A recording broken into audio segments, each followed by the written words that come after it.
Kevin, can we bring it back to Ireland here? And I mean, because Micheál Martin said that relations have been strained recently. So, and the DUP... the worst they've ever had the in worst they've recent ever had. times. And the DUP did have a bit of a friend in Boris. So where does it leave the Northern Ireland Protocol, as we were discussing there now? And who is friendly to Ireland now of any of these people that are putting their names forward? Yeah, the Irish government would traditionally be very conservative themselves when it comes to governments in other countries and elections like that, because there is often this idea of better the devil you know. You know, be careful what you wish for. When election happens, you never know who's going to get the top job, and you never know what they'll do till they're in that job. But when it comes to Boris Johnson, they are delighted. Right. Dancing with glee that he is gone, because it had become impossible. Yeah. You couldn't trust the man, you couldn't negotiate with the man. The leaks from the Dáil were just like, we're sick, we can't deal with them. Yeah. Like, literally just politicians. Well, they had given up, and the EU had given up, and that's why we ended up going down this road where Boris Johnson's government started bringing in the protocol bill to basically just override everything that was agreed with the EU. They broke an international treaty. Only a couple of years ago. So, to go to your question, Alan, I suppose, who do they want? They'll look at that field and they probably won't want someone like Liz Truss, who is up near the top of it. Because while she was a Remainer, she has very much changed tack. And like Lucy said, everybody has changed tack. So the whole Brexit debate itself is over. It's now how hard should Brexit be? And everybody thinks it should be pretty hard.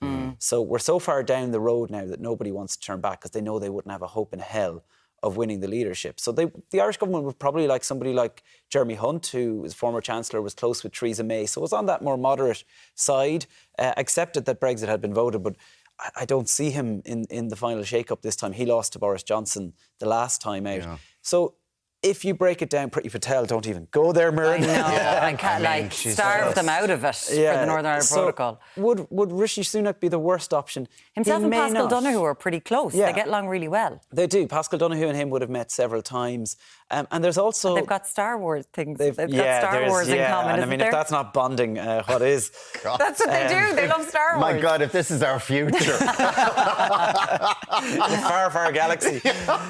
But he mightn't be the worst option, because if you listen to what he's been saying over the last few days in terms of the tax situation, which, let's be honest, the protocol bill is not really part. They don't care. They don't care. It's not part of the big debate part at of all. Over there, no. But for us, it's very important. But if you listen to Sunak on tax, he's very much not in the space of let's just cut tax, which is what most of the rest of the field Liz are at. Truss immediately said from day one. Yeah. So if you go by that logic, he is very unlikely to want a trade war with the EU, which is the direction that the protocol situation is going at the minute, because he knows the damage that'll do. 100%. And of course, Rishi did say, and Lucy, I'm wondering what you make about this. Will it matter to the Conservative Party, the fact that the clip has gone viral of Rishi Sunak saying, I don't have any working class friends, from quite a few years ago, but I'm assuming no one in the Conservative Party will care about that.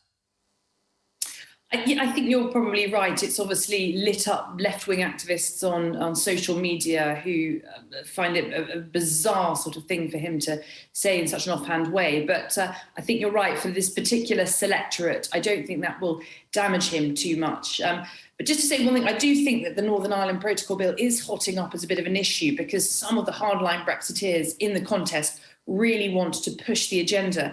And this morning alone, Suella Braverman, the Attorney General, has made clear that if she wins the contest, on day one, she would, of the bill being passed, which she said she would pursue, she would make it the case that VAT, excise duty and the medicines regulation would be set by the UK in Northern Ireland. So the right flank of this contest is really pushing to get the most kind of hardline vows out of candidates on the protocol bill.